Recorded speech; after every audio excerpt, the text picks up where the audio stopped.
Hello दोस्तों, आप सभी का स्वागत है हमारे चैनल पर। इसका नाम है RKZ। RKZ आपके लिए लगातार एक्टिंग संबंधित वीडियोस लेके चलता रहता है। यहाँ पर मैं आपके साथ जो बात कर रहा हूँ वो डिक्शन को लेकर है। Diction problem solution for beginners actresses. अगर आप एक्टर बनना चाहते हैं तो आपके लिए बहुत ज़रूरी है कि आपको अपना डिक्शन सुधारना होगा। डिक्शन में थोड़ा आपको बदलाव करना होगा। क्या होता है कि जब हम ज़्यादातर लोग जो जैसे गुजरात से हो गए, राजस्थान से हो गए, उत्तर प्रदेश से हो गए, या फिर बिहार से हो गए, उत्तराखंड से हो गए, हिमाचल से हो गए, तो पंजाब से हो गए, इन लोगों का जो बोली होती है, भाषा होती है, वो जो शुद्ध उच्चारण है उससे थोड़ा सा डिफरेंट होता है। अगर आप महाराष्ट्र की टोन भी देखेंगे तो उसमें भी थोड़ा सा बदलाव आपको नज़र आएगा। लोगों के बोलने में भी वो बदलाव दिखता है। अगर जैसे कि अगर मैं जैसे दिल्ली का रहने वाला हूँ तो मैं भी किसी न किसी शब्द में कहीं ना कहीं थोड़ा अर्थ का अनर्थ कर सकता हूँ, क्योंकि अगर मैं लगातार अपनी चीज़ों पे काम कर रहा हूँ तो मेरे अर्थ के अनर्थ होने में बहुत सी दिक्कत नहीं होगी। तो यहाँ पर जो मैं बात कर रहा हूँ, जैसे कि आप क्या करें, आप अपने डिक्शन को सुधारने के लिए यहाँ पर एक और चीज़ है, वो है रोज़ाना की रीडिंग। यानी कि आप किस तरह से अपनी रीडिंग करें और जो आपकी टंग है उसको ठीक तरह से फिट करें शब्दों के अकॉर्डिंग, और उसको किस तरह से काम करेंगे। कई सारी चीज़ें हैं, लेकिन यहाँ पर मैं एक चीज़ आपको बता रहा हूँ, वो है कि एक छोटी सी स्टोरी लीजिए, कहानी लीजिए, उसे पढ़िए। उसे दो तरीके से पढ़िए। एक तो आप नॉर्मल तरीके में पढ़िए जिसमें आपके हर एक शब्द पूरा सुनाई दे। दूसरा है कि आप उसे एक लय में पढ़ें, वो दूसरा तरीका है।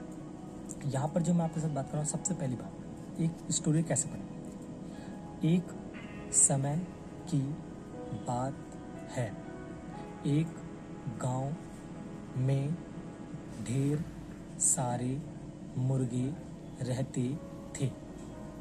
गांव के बच्चे ने किसी एक मुर्गे को तंग कर दिया था। मुर्गा परेशान हो गया।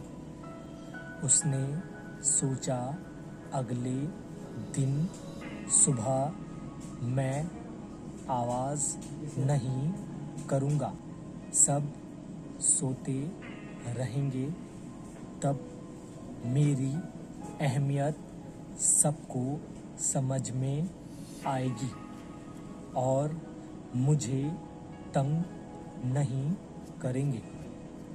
मुर्गा अगली सुबह कुछ नहीं बोला। सभी लोग समय पर उठ कर अपने अपने काम में लग गए। इस पर मुर्गे को समझ में आ गया कि किसी के बिना कोई काम नहीं रुकता, सबका काम चलता रहता है। तो दोस्तों, आपने देखा कि किस तरह से मैंने आपके सामने ये शब्द पढ़े और किस तरह से बहुत धीरे धीरे। इससे क्या होगा कि आपको हर शब्द समझ में आएगा, आपको किस तरह साफ बोलना है वो चीज़ें आपकी क्लैरिटी होगी। और दूसरा तरीका है एक स्पीड में, किस तरह से जैसे एक कहानी को प्रेजेंट करते हैं। अगर आपकी स्पीड अच्छी है तो, लेकिन ये जो मैं टिप्स बता रहा हूँ ये डिक्शन उनके लिए है जिनका डिक्शन जो कि बाहरी क्षेत्रों से आते हैं और अलग अलग राज्यों से आते हैं, जहाँ पे डिक्शन उनका साफ नहीं हो पाता है। एक्चुअली क्या होता है कि हम मदर टंग हमारी होती है, उसमें हम कई शब्द गलत बोलते हैं और उसकी वजह से हम कभी ध्यान नहीं दे पाते हैं। लेकिन जब हम एक अभिनेता बनने के तौर पर आगे बढ़ते हैं तब हमें समझ में आता है कि हमारा डिक्शन कितना ख़राब है और इसे हमें कैसे ठीक करना है, उसके लिए काम करना पड़ेगा। लगातार आपको अपने डिक्शन सुधारने के लिए पढ़ना पड़ेगा। और अब जैसे पढ़ते हैं इसको, एक समय की बात है, एक गांव में ढेर सारे मुर्गे रहते थे। गांव के बच्चे ने किसी एक मुर्गे को तंग कर दिया था। मुर्गा परेशान हो गया। उसने सोचा कि अगली सुबह मैं आवाज़ नहीं करूँगा, यानी कि आवाज़ नहीं दूंगा, सब सोते रहेंगे, तब मेरी अहमियत सबको समझ में आएगी और मुझे तंग नहीं करेंगे। मुर्गा अगली सुबह कुछ नहीं बोला। सभी लोग समय पर उठकर अपने अपने काम में लग गए। इस पर मुर्गे को समझ में आ गया कि किसी के बिना कोई काम नहीं रुकता, सबका काम चलता रहता है। तो एक मतलब एक वो फ्लो था, ये दूसरा फ्लो है। तो मतलब एक आप हर दिन इसकी आराम से धीरे धीरे रीडिंग करेंगे तो आपको समझ में आएगा किस तरह से आपको करते हैं। और एक और तरीका है, वो है आप जैसे एक पेन होता है या पेंसिल होती है, उसको आप अपने जैसे साफ़ कर लीजिएगा। उसे साफ़ करने के बाद अपने जो है दांतों के बीच में पीछे तक ले जाइए, जैसे ये।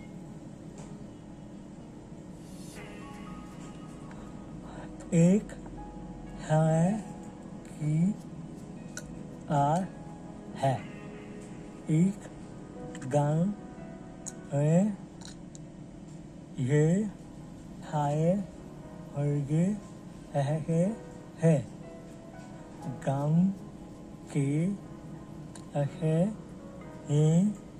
किसी एक हरगे को अंग कर या। तो दोस्तों आपने देखा कि मैंने किस तरह से आपको बताया कि ये पेन इसके ज़रिए होता है कि जब आप कोई पेन पेंसिल अपने मुंह में लगाते हैं तो आपका जबड़ा जो है मिल नहीं पाता है, जिससे कि कई शब्द जो है हमें अपने जबड़े के साथ भी बोलने पड़ते हैं। कई हमें अपनी जो ये जो मैं चीज़ बताया था आपको टंग की क्लैरिटी के लिए कि किस शब्द को कहाँ, जैसे कई शब्द जैसे एक समय की बात है, मुर तो ऊपर की तरफ चलेगी टंग, तो टंग आपकी ऊपर नीचे दाएं बाएं चलेगी, लेकिन जो शब्द आपके जबड़े के साथ आएंगे वो आपको जबड़े के साथ ही बोलने पड़ेंगे। लेकिन ये प्रैक्टिस आप डेली करेंगे धीरे धीरे रोज़ाना, तो आपकी टंग की प्रैक्टिस होती चली जाएगी और आपका डिक्शन भी सुधर जाएगा। तो देखिए दोस्तों, आपको कई चीज़ों पे काम करना पड़ेगा। यहाँ पे 3 आपको मैंने चीज़ें बताई। एक तो है कि आप धीरे धीरे रीडिंग कीजिए, दूसरा है एक फ्लो में रीडिंग कीजिए, तीसरा है अपनी पेंसिल से रीडिंग कीजिए। तो इन 3 चीज़ों से आप जब रीडिंग करेंगे, डिक्शन को साफ सुथरा बोलेंगे, तो आपके उच्चारण में बदलाव आएगा। आप देखेंगे आपकी स्किल में कितना बदलाव आया है। तो दोस्तों कैसा लगा आपको मेरा video, please like share comment कर जरूर बताइएगा। सब्सक्राइब मैं लास्ट में कहता हूँ, अगर वीडियोस आपको अच्छे लग रहे हैं तो प्लीज़ चैनल को सब्सक्राइब कीजिए। बेल आइकन का बटन है, उसे क्लिक करेंगे तो आपको हमारे लेटेस्ट अपडेट वीडियोस मिलते रहेंगे।